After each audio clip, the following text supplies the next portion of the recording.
तपाईँको हात यस्तो भएछ तपाईँको हातै अलिक सुनिएछ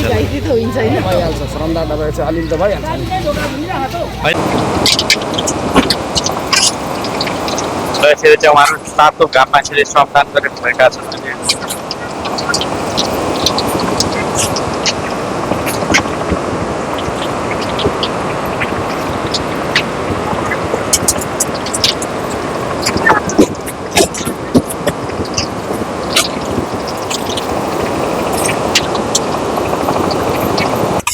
दर्शक यति बेला चाहिँ म यो आज श्रमदानमा आउने क्रममा श्रममा निकै निरन्तर खटिरहनु भएका छन्। अहिले भर्खरै धरान 4 का कार्यवाहक वडाध्यक्षज्यू हुनुहुन्छ।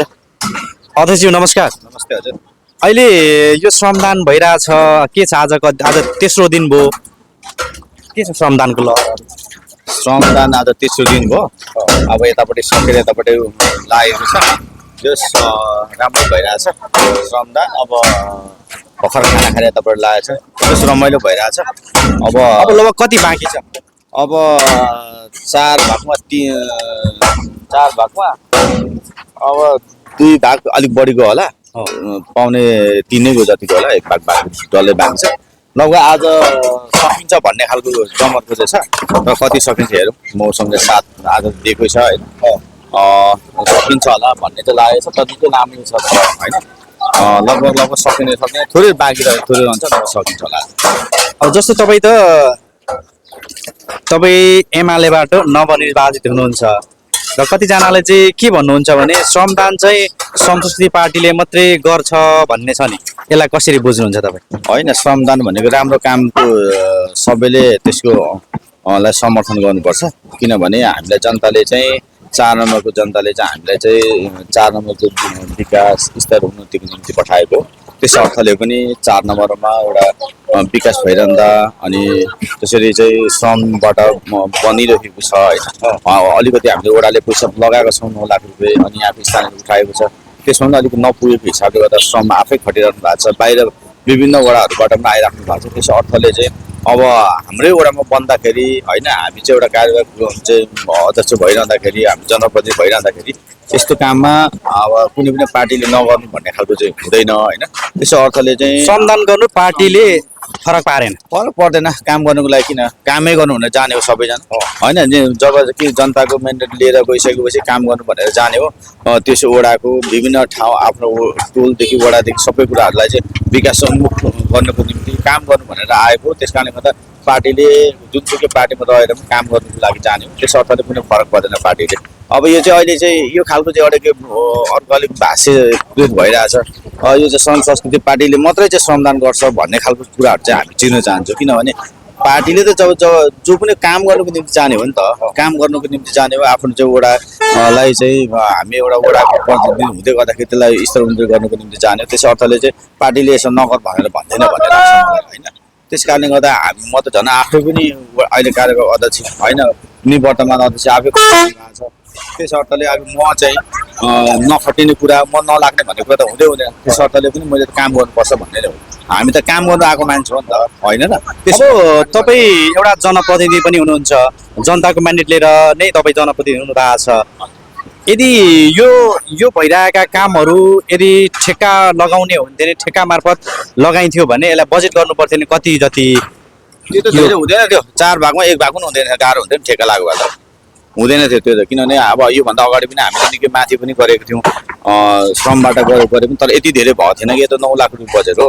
9 लाखले चाहिँ 200 तपाईँको 65 मिटर गर्नु भने नट जोक हो नि। त्यो त अहिले छर्लङ्ग हुन्छ, कसैले ढाट्न छल्नु पाउँदैन, प्राविधिकले इस्टिमेट निकालिहाल्छ। त्यसै अर्थले पनि अब हामीले त 4 भागमा चाहिँ 1 भाग मात्रै हुन्थ्यो होला ठेक्का लगाएको। तर अहिले त 4 भाग हामी काम गर्दैछौँ भने बढी नै, तर स्थानीयले कन्ट्रिब्युट गर्नु भएको छ, पैसा पनि उठाउनु भएको छ, आफै लागि पनि राख्नु भएको छ होइन। र छिमेकी वडाहरूले पनि सहयोग गरिराख्नु भएको छ होइन। यहाँ श्रम गर्न आउनेलाई कसैलाई चाहिँ खानाको लागि पैसा भन्नुभएको छ, कसै चिसो खान दिइरहनु भएको छ। यो चाहिँ एउटा राम्रो पक्ष भइरहेछ। यो चाहिँ हुन त योभन्दा अगाडि पनि श्रमहरू निकै चल्थ्यो, तर अलिकति हामी चाहिँ त्यो श्रमहरू गर्नुको निम्ति चाहिँ अलिक पछाडि परिरहेको थियौँ, बिर्सिसकेको थियौँ भनौँ न। यसले चाहिँ अहिले चाहिँ जुन अहिलेको माननीयज्यूले यो एउटा ट्रेन फन्डबाट एउटा चाहिँ श्रमदान गर्नुपर्छ भन्ने खालको कुरा ल्याउनु भयो। यो कुरा चाहिँ राम्रो पक्ष छ। यसलाई चाहिँ हामीले आत्मसात गर्नुपर्छ, राम्रो कुरालाई चाहिँ हामीले राम्रो भन्नु नै पर्छ। पार्टी जातिभन्दा फरक उठेर काम गर्ने हो नि, त्यसो भएकाले जस्तो अध्यक्षज्यू अहिले यो श्रमदानबाट निकै धेरै काम भइरहेछ। यो यदि यो श्रमदानबाट नगरेर ठेकाबाट गराउँदाखेरि भने अहिले श्रमदानबाट गर्दाखेरि चाहिँ लेबर कस्ट चाहिँ कति जति जोगिन्छ होला श्रमदानबाट गर्दाखेरि? श्रमदान गर्दा डल्लै जोगिने भइगयो नि, यहाँको श्रममा कति लाग्थ्यो होइन, यो त अब मैले ठ्याक्कै यति हो भन्ने सक्दिनँ होइन। अब जस्तै प्राविधिक इस्टिमेट अनुसार हो भने त थुप्रो जोगिएको छ नि यहाँनिर त। ढलाइने पनि तपाईँको यत्रो यत्रो काम भएको छ, ढुङ्गा त्यसमा छ, रड बुन्ने काम छ, तपाईँको त्यो एजिङ वालको कुराहरू छ, थुप्रै कुरा छ नि। त्यसो भएको कारणले गर्दा लेबर कस्ट मात्रै तपाईँको त थुप्रै जोगिन्थ्यो होला जस्तो लाग्छ मलाई चाहिँ। 5-7 लाखै जोगिएको छ कि भन्ने लागिरहेछ लेबर कस्ट मात्रै। त्यस अर्थले पनि यो श्रमबाट बनेको एउटा सुरुवात भएको छ होइन। यहाँनिर हामीले थोरै पैसा लगाए पनि उहाँले 4 जति गर्नुभएको छ। त्यस भएको हिसाबले गर्दाखेरि एउटा सुरुवात भएको छ। 4 नम्बरमा पनि एउटा श्रमदानको कुराहरू हुँदै योभन्दा अगाडि पनि कामहरू भनिरहेको थियो, तर पनि यो एउटा चाहिँ म्यासेज अलिक फरक तरिकामा म्यासेज गइरहेको छ अहिले चाहिँ। यत्रो क्राउडमा यत्रो धेरै कामहरू गरिराख्नु भएको छ होइन श्रमदानबाट। अब हाम्रो निवर्तमान अध्यक्ष आफै लागिराख्नु भएको छ होइन।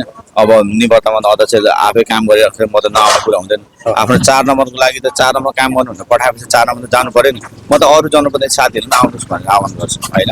त्यसो भएको कारणले गर्दाखेरि अन्य साथीहरू पनि आउनुहुन्छ उहाँहरू, किनभने तर अब स्वास्थ्य कारण पनि अलिक अस्वस्थ भएको कारणले गर्दा पनि र म चाहिँ यहीँ भएको कारणले पनि म जोडिनुपर्छ र 4 नम्बर जुनसुकै ठाउँमा श्रमदान भयो हामी जोडिनुपर्छ।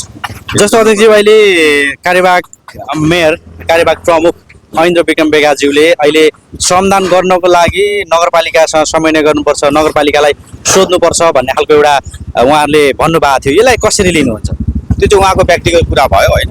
उहाँले कसरी त्यो विषयमा टिका टिप्पणी गर्न चाहँदैन, उहाँले कुन तरिकाले भन्नुभएको छ होइन, कसरी भन्नुभयो त्यो कुरा मैले सुनेको पनि छैन होइन। यो मिडियामा आइरहेको छ यो कुराहरू होइन। त्यसो भएको कारणले त्यो कुरा म जाँदिनँ टिका टिप्पणी। उहाँले आफ्नो धारणा राख्नुभयो होला, उहाँले पाए त त्यो ढङ्गले गर्नु। तर जसरी नै काम भइरहेछ काम गर्नुको निम्ति त निश्चय पनि मलाई लाग्छ दाइले त्यसो भन्नु भएन जस्तो लाग्छ। काम गर्नुको लागि नगरपालिका सोध्नु पर्दैन त्यो पर्छ जस्तो मलाई लाग्दैन, किनभने काम गर्ने कुराहरूमा चाहिँ आखिर विकास गर्ने कुरामा त उहाँ आफै पनि आउनुपर्छ जस्तो लाग्छ। किन सोच्नुपर्छ? के उहाँले पार्टीगत रिसिभ फेर्नु खोज्नु भएको हो? त्यो त होइन होला, उहाँ त्यस्तो जस्तो मलाई लाग्दैन होइन। अब त्यो कुरा चाहिँ नजाउँ होला त्यतापट्टि। ल ओके अध्यक्षज्यू, अहिले धेरैजनाको चासो छ। अब निवर्तमान वडा अध्यक्ष धनबहादुर राई त संस्कृति पार्टी आधिकारिक रूपमा प्रवेश गरिसक्नु भएको छ। धेरैजनाको चासो छ अब राजन चामलिङ पनि एमालेबाटै जनप्रतिनिधि भए पनि अब संस्कृति पार्टीमा आउनुपर्छ। अबको वडा अध्यक्ष धनबहादुर राई पछाडिको चाहिँ नेतृत्व गर्ने चाहिँ राजन चामलिङ हुनुपर्छ संस्कृति पार्टीबाट भनेर आम धरानचारे जनताले यो भनिराख्दाखेरि तपाईँलाई यसलाई कसरी लिनुहुन्छ, कसरी बुझ्नुहुन्छ? होइन, काम गर्ने कुरामा काम गर्ने हो हामीले होइन। जुनसुकै पार्टीबाट जाँदा जाने सन्दर्भको भन्दा पनि मैले चाहिँ अब अहिले संसदमा जानुपर्छ, त्यो जानुपर्छ भनेर धेरैजनाले भन्ने कुरा र आफ्नो ठाउँमा चाहिँ उहाँहरूले आफ्नो तरिका राख्नु। तर मैले व्यक्तिगत कुरा निजी कुरा छ अब अहिले पनि त्यस्तो चाहिँ हुँदैन। सम्भावना कतिको छ? त्यो सम्भावना कुरा त्यो त पछि नै हुने कुराहरू होइन। अहिले मैले त्यस्तो पछाडि भन्नु मिल्दैन। म एमालेबाट निर्वाचित भएको मान्छे है, भोलि पनि एमालेबाट जानुपर्छ भन्दैन। भनेपछि सम्भावना चाहिँ कमै छ। कमै छ, किन काम गर्ने कुरामा किन पार्टी नै रुच्नुपर्छ भन्ने छ त। यो धेरै तपाईँहरू त राजनीतिक क्षेत्रमा धेरै वर्षदेखि उभिनु भएको छ, राजनीतिक करियर निकै लामो छ तपाईँहरूको। तपाईँहरूको खास राजनीतिक समाज सेवा हो या पेसा हो? नितान्त त्यो त सेवा हो नि, हामी त नितान्त सेवा हो नि, त्यो त पेसा त भन्नै मिल्दैन। राजनीति एउटा चाहिँ हामी एउटा समाजसेवा हो, समाजसेवाको काम गर्नुको निम्ति हो, नेतृत्व गर्नुपर्छ। त्यसवटाको चाहिँ आफूले जानेको बुझेको होइन भिजन लगेर जाने हो, काम गर्ने हो, आफ्नो नेतृत्वमा आफूले भन्ने चाहेको जस्तो नेतृत्व गरेर काम गर्ने हो होइन। काम गर्नुको लागि जाने हो, त्यस कारणले गर्दा हामी नितान्त सेवा हो। अब यसलाई चाहिँ पेसा भन्ने मिल्दैन। कसैले राजनीति चाहिँ पेसा हो भने त त्यो गलत हो। राजनीति नितान्त सेवा हो नि। तपाईँहरूको भने समाज सेवा हो? समाज सेवा हो नि, समाजको निम्ति काम गर्ने। हामी वडाभन्दा अहिले म यिनै छु, म त यहाँ अहिले पनि भनिरहेको छु, म यिनै नजिकै छु है, तपाईँहरूले सेवाग्राही आउनु भने यहाँ पठाइदिनुहोस् भनिराखेको छु। हामी त 4 बजी 10 बजीदेखि 5 बजीसम्म सेवामा समर्पित छौँ नि। अन्य शनिबारको बिदाको दिन पनि हामी टोलमा पुगिरहेको हुन्छौँ, विकास निर्माणमा हेरिरहेको हुन्छौँ, काम गरिरहेको छौँ होइन। त्यसो भएको कारणले नितान्तै सेवा हो। भनेपछि जुनसुकै पार्टीले पनि समाजको देशको हितको लागि विकासको लागि गर्छ भने जुनसुकै पार्टीलाई पनि समर्थन जनाउनु पर्छ कि पर्दैन? पर्छ त्यो त होइन। काम त राम्रो अब काम गर्नेलाई त समर्थन गर्नु पर्यो नि होइन। अब पार्टी आस्था त्यो फरक हो, आस्था त हो एउटा, आस्था चाहिँ एउटा चाहिँ मान्छे प्रत्येक मान्छेले एउटा एउटा ठाउँमा आस्था गरेको हुन्छ, उनीहरूको आस्थालाई हामीले भन्नु मिल्दैन होइन। मैले चाहिँ भन्छु म एमालेबाट निर्वाचन दिउँ न, एमाले नीति ल्याएको छ, राम्रो काम गर्छ, काम पनि गरेको छ भन्ने कुरा हो नि होइन। म त भन्छु काम गर्ने जसले काम गर्छ त्यसलाई चाहिँ हामीले आत्मसात गर्नुपर्छ भन्ने। अब कतिजनाले यो चुनाव पछाडि त अब एमाले काङ्ग्रेसहरू त विस्थापित भए पनि भन्छन्। यो विस्थापित भयो के हो अब एमालेहरू? त्यो व्यक्तिगत कुराहरू उहाँहरूले त्यो त्यस्तो हुँदैन। अहिले पनि दोस्रो तेस्रो पार्टी भएको छैन, कहिले हावा हुँडो नै आउँछ, त्यो खरे बाढी आउँछ कहिले कहिले, त्यसमा हात दिनु पर्दैन। अनि नयाँ पार्टीले पुराना दललाई त पुराना पार्टीलाई त पाहा पछारे जस्तो पछारे भन्छ नि त। होइन त्यो त भनाइ मात्र हो, भनाइ मात्र हो। अब नयाँ दल भने अहिले जेएनजी आन्दोलन पछिबाट नयाँ लहर आएको छ, नयाँ ट्रेन आएको छ, त्यसो भएको कारणले गर्दाखेरि पुरानो पार्टीहरू विस्थापित हुने पछाडिएको छ भन्ने कुरा त्यसले चाहिँ एउटा मान्छे खिच। अब यो कुराले चाहिँ एउटा लिसन दिएको छ, राम्रो काम गर्नुपर्छ, सुध्रिनुपर्छ भन्ने कुरा दिएको छ। त्यस कारणले गर्दा निश्चय नै पार्टीहरू सुध्रिएर अब आउने समयहरूमा चाहिँ अलिकति युवा पुस्तालाई समेटेर काम गर्नुपर्छ भन्ने हिसाबले नयाँ सुधेर आउने, उनीहरू पनि नयाँ भएर आउनुपर्छ भन्ने कुरा। अब अन्य दिनमा एमाले चुनाव लड्न आउँदाखेरि कुन तरिकाले आउला? त्यो त अब एउटा चाहिँ आउने कुरा त आफ्नो एउटा आधार त होला नि त हुन्छ नै होइन। जस्तै अहिले चाहिँ काम त गरेकै नै छ, नगरेको भन्नु मिल्दैन। यी हामी यो बाटोमा उभिरहेको छौँ, एमालेको नेतृत्वमा बनेको कुरा छ। यो पुलको यो 4 नम्बरमा भनेको त एमाले जतिको कामहरू कसैले गरेको छैन, म त दावाको साथ भन्छु। हामी यो काठे पुललाई चाहिँ रूपान्तरणले पक्की पुलमा परिणत गरेछ, त्यो एमाले गरेको छ, त्यो त होइन। त्यस भएको कारणले गर्दा जयकुमारले यत्रो बजेट हालिदिनु भएको छ, यो कालो पत्रिका कुराहरू सभामुखले लगाइदिनु भएको छ होइन। विभिन्न चाहिँ अहिले पनि चाहिँ रमेश माननीयज्यूले चाहिँ एमालेबाट निर्वाचन भएको एमालेको सांसद माननीयज्यूहरूले चाहिँ टोलमा लगाइदिने किस्ता लगाइदिइराख्नु भएको छ। त्योभन्दा त अरू त म त देख्दिनँ काम गरेको हिसाबले त एमाले जति काम गरेको छैन। पछि आउला फरक कुरा हो, अहिले नयाँ हुँदा आएको छ होइन।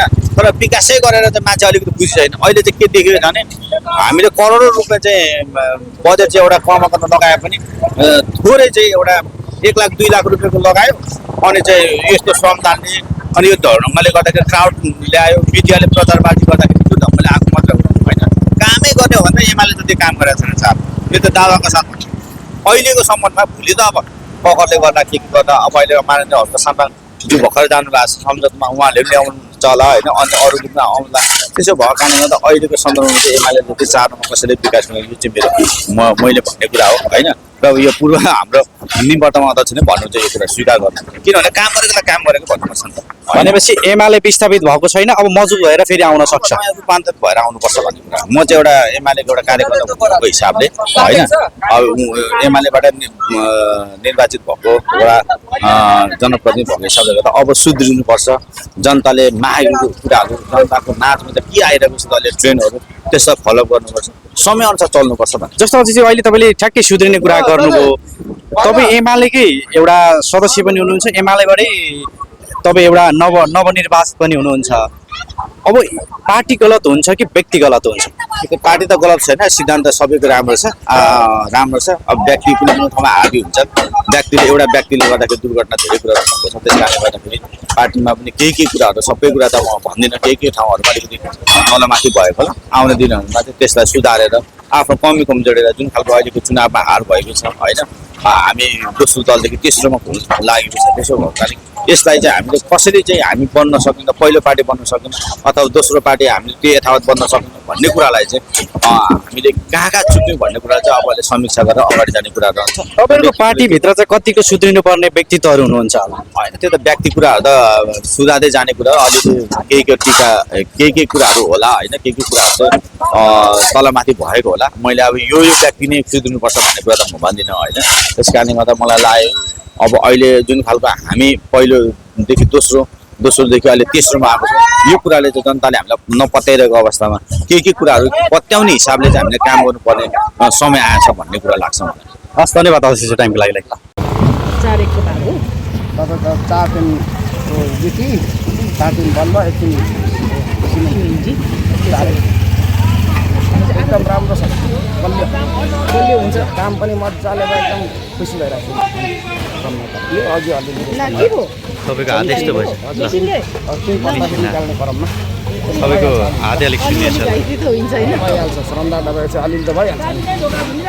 अहिलेसम्म रेगुलर हुनुहुन्छ तपाईँ आजसम्म? 3 दिन कन्टिन्यू एकदमै धेरै के मिहिनेत। रहनुहुन्छ अब भोलि चाहिँ मेरो एउटा बसन्तको जाने कार्यक्रम छ त्यो भएन भने चाहिँ त्यो अनि भयो अन्तिममा चाहिँ झन् साह्रो के भन्छ त्यो अन्तिम झरमा चाहिँ नहुने त फिनिसिङमा त्यस्तै हुन्छ के गर्नु अब कति त छैन भोलि तपाईँको दसैँ आउँछ सकिहाल्छ थोरै छ आधी भइसक्यो आज यताको पनि के भन्नु तपाईँहरूले चाहिँ कतिवटा ठाउँमा यसरी चाहिँ काम गरिदिनु भएको छ बोटमा मेसिन तपाईँलाई प्रायः बोटमै देख्छौँ बोटै भन्छ होइन त मेसिनमै देख्छौँ अब सबैभन्दा पहिला हामीले माथि वेलकम क्रस गऱ्यौँ होला त्यसपछि नारायण चौक त्यसपछि यहाँ त्यही भएर त्यही भन्नु चाहन्छु। नारायण सबैभन्दा पहिला माथि गऱ्यौँ वेलकम क्रस हजुर त्यसपछि नारायण चौक अनि पर 17मा पनि गरेको छ ए 17 4 चारमा भनेपछि यो सबै ठाउँमा काम गर्नको अनुभव कस्तो रह्यो तपाईँको तपाईँको श्रमले सबै सिकायो हामीलाई तपाईँले यो अगाडि गर्नुहुन्थ्यो हजुर यस्तो काम गर्नुहुन्थ्यो कसरी जान्नुभयो त नि यो गर्दाखेरि मान्छेले सिक्दाखेरि देखि सिक्ने रहेछ त्यही भन्न चाहन्छु मलाई तपाईँ पेसाले के गर्नुहुन्छ म पेसाले प्लम्बर प्राइभेट प्लम्बर प्लम्बर चाहिँ हो ए भनेपछि यो पनि जान्नुभयो तपाईँले अर्को एउटा थप सिक भयो सिक भयो अब ग्याजिङ गाडीहरू लाउनु बेल्नु सबै आयो हामीलाई तपाईँको त्यो टिकट घरमा छ नि यसको गेटदेखि गेट पनि मैले त्यो ढलान गरेको त्यो घरमा नि गाह्रो लाग्छ त्यो टिकट घर पनि ए तपाईँले भनेपछि श्रमदानबाटै तपाईँ मिस्त्री पनि पक्का बनिसक्नु भयो। पक्का चाहिँ भइएको छैन हात चाहिँ हुँदैछ बिस्तारै हुन्छ यो सिक्ने क्रम जारी छ। एकदम गाह्रो जहीँबाट पनि अब तपाईँहरू भोलि भ्याउने जति सबै आइदिनुहोस् 4 नम्बरमा सबै आउनुहोस् खाली हुनेहरू श्रम गर्नुपर्छ देश बन्दैन रहेछ हो त्यही भन्न चाहन्छु नाम भन्नुहोस् हजुर मेरो उदय बहादुर लिम्बू उदय उदय बहादुर लिम्बू काम गर्नुपर्छ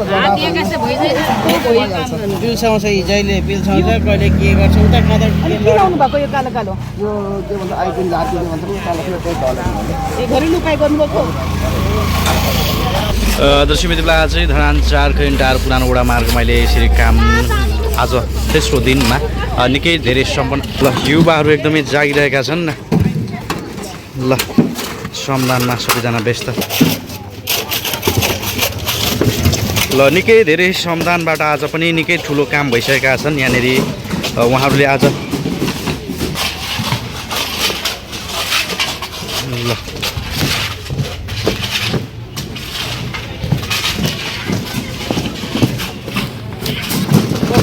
ल आज यहाँनिर जलाइको काम आजको दिनलाई चाहिँ बिट मार्दै यति बेला श्रमदाताहरूले यहाँनिर यसलाई फिन्चिङ गर्ने काम गरिराख्नुभएका छन् र यहाँनिर यो तरकारीहरूलाई चेलीहरूले यसरी पाल्ने काम गरिराख्नु भएको छ। धेरैमा चाहिँ धेरै खालको कामहरू हुँदो रहेछ कि अब हाम्रो मैले चाहिँ यही आफ्नै टोलमा श्रम गर्दाखेरि चाहिँ अनुभव गरेको चाहिँ शनिबार त धेरै सङ्ख्या थियो तर त्यतिखेर कसैको आइडिया पनि नचलेको यसो गर्दा पो छिटो हुन्छ कि भन्ने पनि आइडिया नचलेको अनि कर्नीमा मात्रै यो तगारीमा मात्रै बसारियो त्यतिखेर अब मेलो त्यति सरेन अनि अब बिचमा खाना खाएर पानीले पनि डिस्टर्ब गरिहाल्यो आइतबारको दिन अब के गर्ने त हिजोको जस्तो श्रमदाता हुँदैन सबैजनाले बाटो खनखान गरेर डोको टिन गाडी अनि तगारी गर्दै सुरु गरेको निकै सर आज त अलिकति सजिलो बाटोमा पनि थियो सजिलो बाटोमा ठुलो मेसिनले अलिकति मसला ओसार्नेलाई पनि बोट हाल्नेलाई पनि अलिकति गाह्रै बनायो। तपाईँहरू अन्य ठाउँमा तपाईँहरू श्रमदाता भएर जानुहुन्थ्यो अहिले यसरी आफ्नै वडामा आफ्नै टोलमा एउटा जिम्मेवारी भएर जिम्मेवारी लिएर श्रमदान गराउनु चाहिँ कतिको सहजता भयो कतिको गाह्रो भयो? यस्तो हुँदो रहेछ अब आफ्नो ठाउँमा र अरू ठाउँको यसो तुलना गर्दाखेरि चाहिँ धेरै सङ्ख्यालाई चाहिँ अब अलिकति ठ्याकठ्याकै विभाजन गरेर काम लगाउँदाखेरि चाहिँ काम हुने रहेछ तर एउटैले मात्रै चाहिँ चारैतिर हेर्न नसक्ने रहेछ किन भन्दाखेरि अहिले त म यहाँ मभन्दा अग्रजर अब पूर्व अध्यक्ष धनबहादुर राई हुनुहुन्छ त्यसपछि राजन चामलिङ सदस्य हुनुहुन्छ कार्यवाहक अध्यक्ष अनि यहाँ ती टोलको पनि हुनुहुन्छ त्यही पनि कामलाई चाहिँ अगाडि बढाउनको लागि हम्मे हुन्छ भनेपछि धेरै सङ्ख्यामा त लगभग खासै सबैले नै चाहिँ श्रमदाताको सङ्ख्या भन्ने चाहिँ बढी हुँदा चाहिँ तपाईँहरूलाई सम्हाल्न निकै गाह्रो हुन्छ हम्मेपर्छ गाह्रो पनि हुँदो रहेछ र यो कामलाई चाहिँ दिनु नसक्दाखेरि विभाजन गर्न गाह्रो गाह्रो अनि त्यो विभाजन गर्नु गाह्रो र काम दिनु नसक्दाखेरि मेलो चाहिँ नसक्ने त्यस्तो देखिन्छ कामको विभाजन होइन गर्न नसक्दा चाहिँ अलिक समस्या भयो हजुर र थोरै सङ्ख्यामा काम विभाजन पनि भयो र काम पनि अगाडि बढ्यो हजुर किन भन्दाखेरि थोरैलाई चाहिँ अब एकजनाले 10जना कभर गर्यो भने 4-5 जनाले त आफ्नो विभाजन ठ्याक्कै कभर गर्न सक्दो रहेछ क्या हस् त।